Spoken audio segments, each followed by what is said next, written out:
Biz daima olur da belə millət vəkillərimizdən, hansı ki parlament dəyərlər, əyləşiblər. Onlardan daima onlardan belə bizi şok edən xəbərlər eşidirik. Heç o yumorlu aktyorlarımız onlar kimi danışmır. Belə şok edir bizi. Biri deyir ki, gedib soğan yığsınlar işdən sonra. Digəri deyir gedib nə olsun müəllimdir, pedaqoqdur. Axşam getsin işdən sonra maşın sürsün, taksavatlıq elə belə də deyirdi. Digəri deyir, yox, mən gilas ala bilmədim. Fərqli.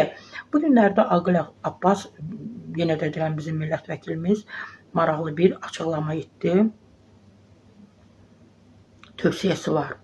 Tövsiyəsi oldu tələbələrə. Dedi, 2 ay evdə gedib avaralanacaqsınız. Gedin Qarabağda işləyin.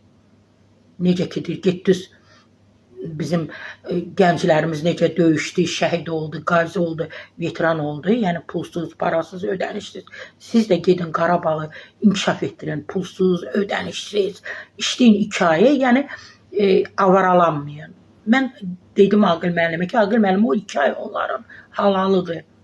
Neçə ay oxuyublar, 2 ayda dincəlməlidirlər də. Bir nəfər mənə yazdı ki, Sara xanım, mümkündür Aqil müəllimə, necə o bizə tövsiyələr edir, siz də ona bir tövsiyə edin. Dedim, qorxulu tövsiyə olmasın. Dedi, yox. Dedi, onun bu günlərdə oğlun işdən çıxardıblar. Polisdə çalışırdı, polis sistemində. Deyir ki, siz də ona deyin ki, Aqil müəllim, oğlunuz orada gedib çalışsın da. Bax, belə bir mən də o tövsiyəni Aqil müəllim sizə deyirəm, xətrinizə dəyməsin. Siz deyirsiniz ki, onlar gedib orada işləsin.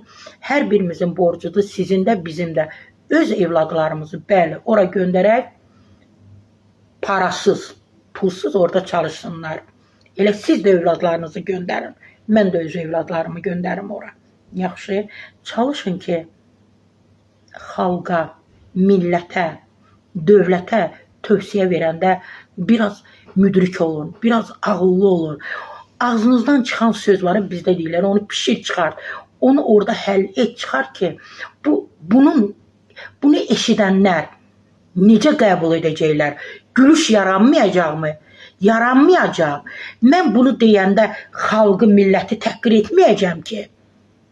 Çalışın, müdrik olun.